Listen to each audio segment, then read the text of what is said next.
이제 계절이 바뀌면서 패딩을 세탁하려는 분들이 많은데요.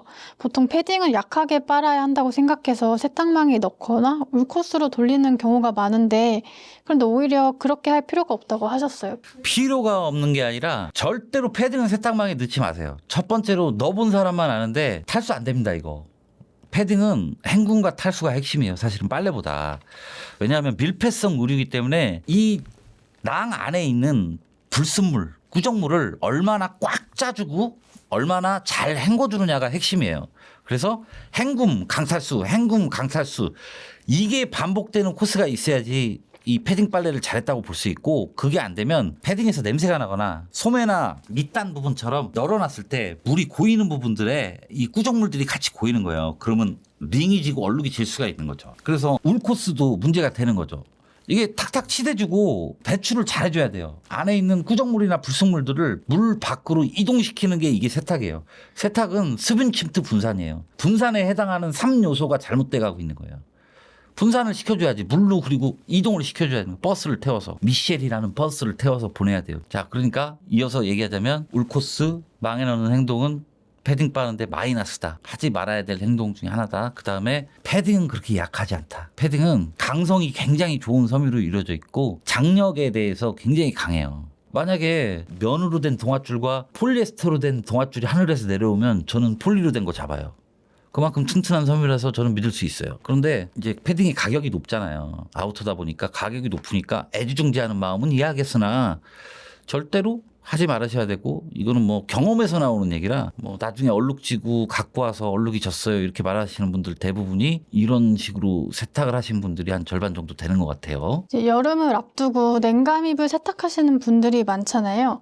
근데 냉감이불은 어떤 방식으로 세탁하고 관리하는 게 가장 좋을까요? 냉감이불을 그래서 저도 3개를 샀어요. 테스트용으로. 왜 3개를 사냐면 제가 그 의류 회사들로부터 이제 테스트 세탁을 의뢰를 받아요. 그런 걸 받으면 한 벌은 알칼리에다 빨아보고, 한 벌은 중성에다 빨고, 한 벌은 안 빨아요. 그래가지고 3가지의 대비를 하는 거예요. 대비를 해가지고 얼마나 줄었고, 그다음에 뭐 기능에는 뭐 이상이 없고, 촉감은 어떻게 변하고, 이런 거를 관찰을 하는 거예요. 이 관찰하는 게 테스트 세탁의 전부입니다. 그래서 그렇게 이제 여러 가지 실험을 약한 것부터 센 순서대로 순차적으로 해가지고 의류 회사에다가 이렇게 빨아도 이상이 없다라고 통보하는 일을 합니다. 자, 그러니까 제가 세탁만 하는 게 아니라 테스트도 하고 사고 처리도 하고 그다음에 이제 컨펌도 하고 세제도 판매하고 뭐 이 다양한 일을 하는 거죠. 그렇게 해서 이제 테스트를 해본 결과 60도 온수까지도 이 냉감이불은 변형이 없습니다. 왜냐하면 폴리에틸렌이에요. 그래서 60도 이상 더 올라가면 문제가 되겠죠. 섬유의 변형이 오겠죠. 그러나 세탁기 코스에서 60도까지는 괜찮아요. 그다음에 건조기는 사용하시면 안 됩니다. 모든 섬유는 마르면서 그런 원래의 형태를 찾아가는 거잖아요. 그런데 물이 빠져나간 자리가 급격하게 빠져나가면 수축이나 변형이 올 수가 있는 거예요. 특히나 폴리에틸렌 같은 플라스틱 섬유들은 고열에 약한데 건조기 안에 뜨거운 공기만 생각하시면 안 되고 건조기 벽이 달궈지는 그 온도를 생각하셔야 돼요. 건조기 내부의 공기 온도하고 비슷하게 올라가면 얘가 뜨거워서 만지지 못하죠. 그러니까 건조 도중에 뚜껑을 못 열게 하는 거 아니에요. 뜨거우니까. 그러면 거기에는 누를 수 있다. 물리적으로. 눌어붙는다. 이렇게 보는 거예요. 그래서 열풍 건조를 하시면 안 되는 거예요. 건조기를 쓰지 마세요. 건조기를 안 쓰셔도 폴리에틸렌 이불은 흡습성이 굉장히 낮은 섬유이기 때문에 잘 말라요. 그 대신 흡습성이 낮은 대신 흡유성이 강하죠. 플라스틱들이 대체적으로 기름을 좋아합니다. 반찬통에다가 우리가 반찬 담아놓으면 김치 국물이라든가 잘 안 빠지죠. 이런 게 수용성에 달라붙어 있는 색이 달라붙는 게 아니라 보통은 유성에 달라붙어 있는 색이 달라붙는 거예요.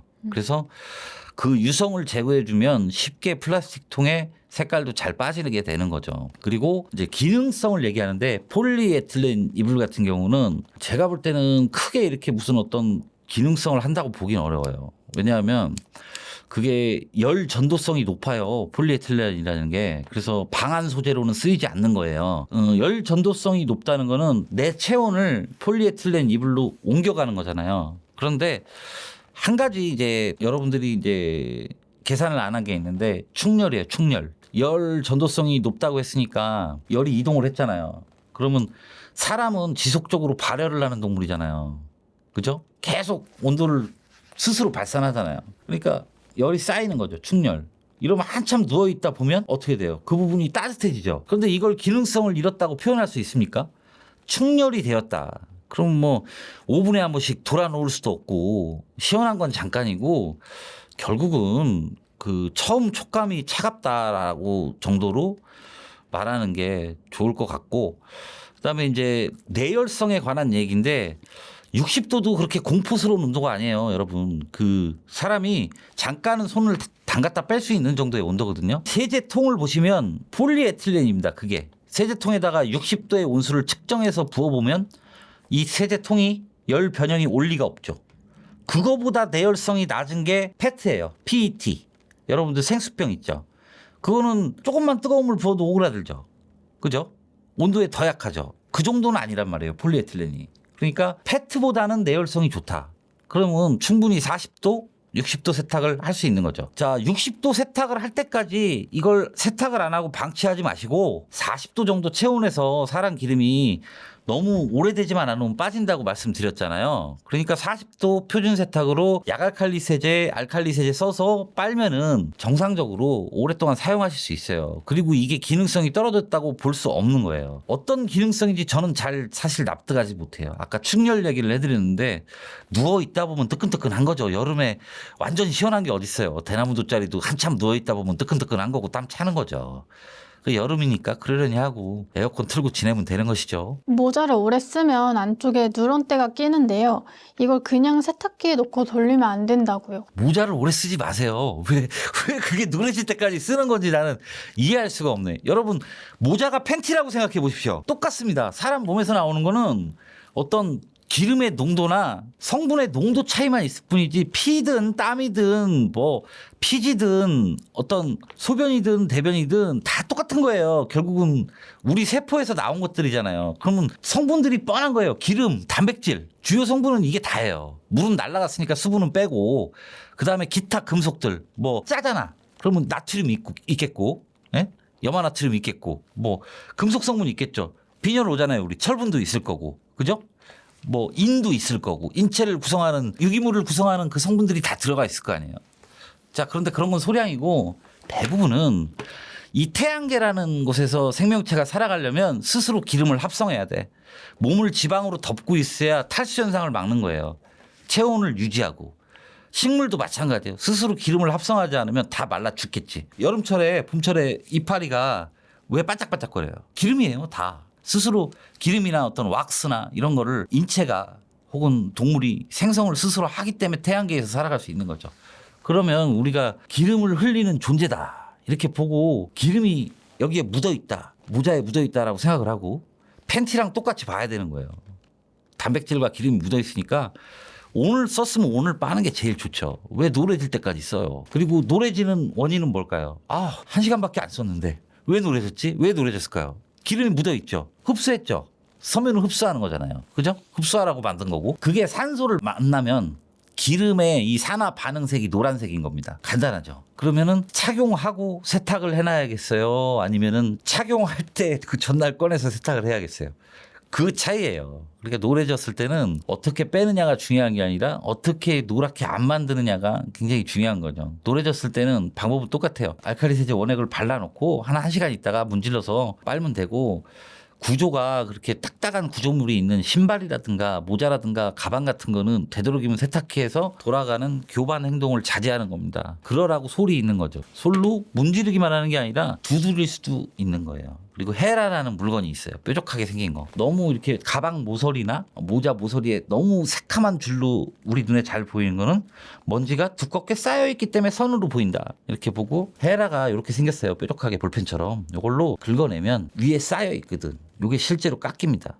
그러면 세탁하는 강도를 낮출 수가 있겠죠. 이거를 전문용어로 전처리라고 합니다. 또는 프리스파팅, 드라이사이드 스파팅 이런 용어들이 있는데 일본 말로는 뭐 뺀 물건 뭐 이런 식으로 우리는 배웠어요. 어렸을 때 10대 때. 그래서 세탁기에다 세제를 넣고 빠는 행동만 세탁이 아니라 우리가 외출하고 돌아와서 신발을 솔로 턴다거나 하는 행동도 세탁이고 그다음에 하얀 양말 밑바닥이 더럽잖아요. 그러면 세제 원액 묻혀갖고 장갑 끼고 이렇게 막 비비는 것도 세탁이고 빨래방망이로 두드리는 것도 세탁입니다.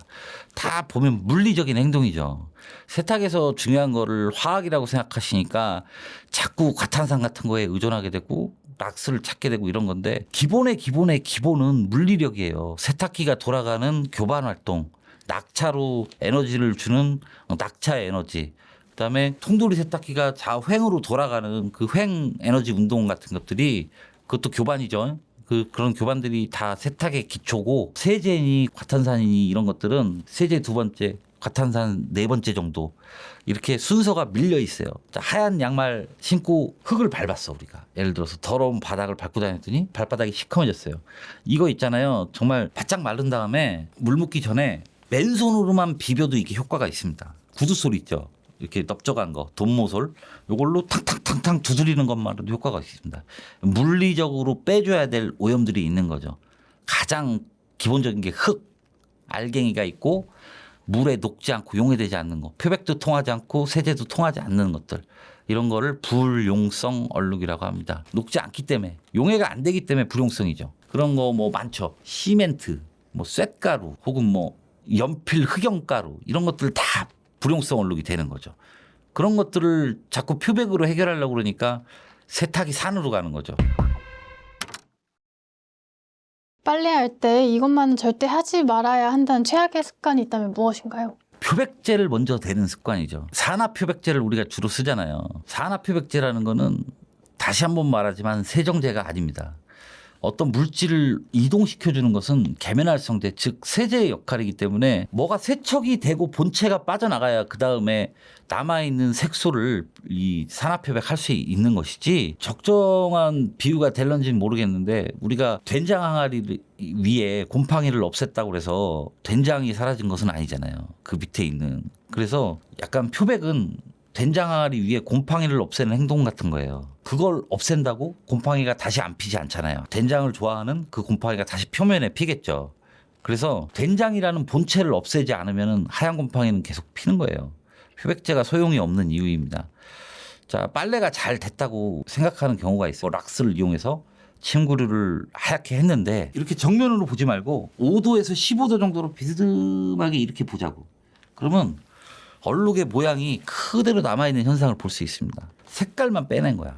그러면 다시 그 얼룩의 본체가 남아있으니까 산소를 또 만나겠죠. 산소를 만나면 기름이면 노란색으로 발색할 것이고 철분이 많으면 적색으로 발색할 것이고 기타 금속 물질이라든가 이런 것들 인체에서 나오는 것들이 발색을 하면은 노란색과 이제 빨간색이 섞여서 주황색으로 보일 것이고 단백질이 많이 들어있으면 거기에 띠가 진할 것이고 이런 것을 보고 우리가 전문가들은 진단을 하는 것입니다. 색만 보고도. 그래서 빨래를 빨 때 가장 중요한 것은 진단을 정확하게 하는 것이고 거기에 맞는 세정이 반드시 선행되어야 되고 표백은 최후의 나중에 순간에 쓰는 것인데 여러분들이 인터넷 유튜브를 보다 보면 뭐 워싱 소다니 과탄산 소다니 락스니 사용법을 끊임없이 누군가가 올리고 있죠. 그러나 그 전 과정을 전부 다 생략한 아주 자극적인 요소고 그걸로 한두 번 성공하다 보면 이 부작용에 대해서는 공부를 안 한 상태잖아요. 학습을. 부작용을 반드시 겪게 되고 탈색을 겪게 되고 그다음에 나중에 이제 저한테 이런 세정의 방법을 먼저다라는 방법을 배웠어도 이 락스가 주었던 하얗게 만들었던 좋은 추억 때문에 그 도파민이 나왔잖아요. 뇌에서 막. 그러니까 또 락스를 찾게 되는 거예요. 이 세탁소 사장님들 중에서도 락스파가 있어요. 락스를 좋아하시는 분들이. 그 좋았던 기억과 내가 익숙하게 다른다는 생각 때문에 자꾸 반복해서 사고를 치세요. 그러니까 결론적으로 락스는 의류에다 쓰는 게 아니거든 사실은. 이 살균 목적으로 써야지. 어떤 욕실이나 청소하고 희석해가지고 그렇게 사용을 하셔야지 원액을 옷에다 대고 뭐 이런 행위는 굉장히 못 배웠다고 볼 수 있습니다. 진짜 그러면은 이게 소규의 경읽기라고 암만 좋은 얘기를 해줘도 자기 주장을 굽히지 않는 분들이 계세요. 우리 그런 분들은 빼고 공부하자고요. 우리만 잘 알면 돼요. 세제 농도도 부족하고 온도도 안 맞고 빨래를 잘 하지도 못했으면서 세탁이 끝났는데 그대로 두고 출근을 한다. 뭐 이런 거는 좋지 않죠. 차라리 잘 때 돌리고 아침에 넣으세요. 근데 아침은 바빠서 안 되겠지. 근데 세탁이 정말 잘 됐다면 제 생각으로는 이틀 정도까지도 괜찮았어요. 예. 저도 잊어먹고 금요일 날 이제 퇴근하면서 빨래 빨아놓은 거를 월요일 날 아침에서야 안 꺼낸 걸 알게 된 경우도 발생합니다. 그러나 냄새는 한 번도 나지 않았어요. 왜? 기초가 탄탄하니까 잘 빨았으니까. 미생물이 먹을 먹이를 안 남겨놨는데 미생물이 붙겠어요? 아예 안 남았다고는 볼 수 없어도 번식의 속도 차이가 있죠. 그죠? 뭔가 양분이 많아야 거기에 달라붙는 거죠. 건조기가 없을 때 빨래를 가장 빨리 말리는 현실적인 꿀팁이 있을까요? 건조기가 없어도 잘만 살았죠, 사실 우리는. 그죠? 여러분들 빨랫줄 설치해 보셨어요? 빨랫줄을 집에다 설치하세요. 왜냐하면 이게 농담 같지만 왜 빨랫줄을 높이 설치했을까요? 밑에 사람 다니기 좋으라고? 아니라니까요. 빨래는 높아야 잘 말라. 첫째로. 이 공기가 높은 온도는 이제 위로 상승하죠. 따뜻한 공기는 위로 상승한다고 배웠잖아요. 거기에 바람이 불어야 돼. 환기가 되고. 그럼 문을 좀 열어놓고 환기가 잘 되는 상태를 유지하고 춥지 않게 유지하면 빨래가 잘 마르겠죠. 선풍기를 틀어놓고 보일러를 떼면 아주 좋을 것 같아요. 여름에는 그냥 놔둬도 잘 마르지만 겨울을 말씀하시는 거잖아요. 그러니까 보일러를 틀고 선풍기를 틀어놓는 방법. 창문을 살짝 열어놓고 이러면 잘 말릴 것 같아요. 그리고 주황색 빨랫줄을 이 천정에다 설치해가지고 빨래를 말려보시라고. 정말 잘 말라요. 건조대는 제가 볼 때는 쓸모없는 물건이에요. 너무 낮아. 건조대가 사람 키보다는 훨씬 높아야 돼요. 기껏해야 그 우리가 사는 집의 높이가 2.4m 정도 되잖아요. 그러니까 2.2m 정도에다가 빨래 줄을 설치하고 빨래를 널면은 굉장히 좋을 것 같아요. 그 아파트 베란다에 요새도 그런 거 달려 있나요? 그 빨래 이렇게 넣는 거 올리는 거. 예, 그렇죠. 그러니까 올리라는 의미예요. 아주 과학적이지. 아, 구독자님들 안녕하세요. 제가 제 방송은 열심히 안 해도 남의 방송 나와서 이렇게 열심히 하고 있습니다. 그 어떤 공신력 같은 거를 굉장히 중요하게 생각하면서 방송을 하기 때문에 이 경험과 검증된 얘기들을 많이 하고 있어요. 그래서 어떤 본인이 갖고 있는 지식을 일단 버리고 마음을 열고 남이 하는 말을 잘 들어봐야 실력이 들 수 있습니다. 그리고 제가 이제 물론 유튜버로서 이윤을 남기는 경제 활동을 해야지만 살아갈 수 있으니까 뭐 세제도 팔고 그럽니다만은 시청자님들이 집에서 할 수 있는 걸 많이 알려달라고 얘기들을 하세요. 그런데 저도 집에 가면은 빨래를 안 해요. 뭐가 있어야 빨래를 하지. 김치밖에 없는데 김치찌개를 할 수 있어요? 그건 그냥 김치 삶음이잖아요. 돼지고기라든가 소세지라든가 뭐 그런 게 재료들이 있어야 어떤 좋은 결과물이 나오는 것이지. 제가 전하고자 하는 것은 임기응변이 아니고 가장 최선의 방법을 전해드리려고 하는 것입니다. 그렇기 때문에 어떤 얘기 중에 특정 제품이 나오거나 뭐 저희 회사 제품만이 아니라 다른 회사 제품이 나올 수도 있고 그런 거를 좀 이해해 주셨으면 좋겠어요. 왜냐하면 이 쿡방 같은 데서는 뭐 B1 다시다 무슨 뭐 치킨 스톡 굴소스 이런 얘기 다 나오는데 세탁에서는 왜 그런 얘기를 하지 말아야 되는지 저는 도저히 이해가 안 가거든요. 저도 뭔가 재료가 있어야 어떤 일을 잘할 수 있고 그런 것이지 여러분들한테 좋지도 않은 방법을 재료도 없이 알려드리는 거는 최선의 방법이 아니라 차차선의 방법이죠. 사실 뭐가 없을 때. 그렇지만 우리가 물자가 부족한 시대가 아니고 못 사는 나라가 아니잖아요. 자, 선진국의 국민답게 뭔가를 잘 배워서 잘 갖춰서 빨래를 제대로 하실 수 있었으면 좋겠습니다. 감사합니다.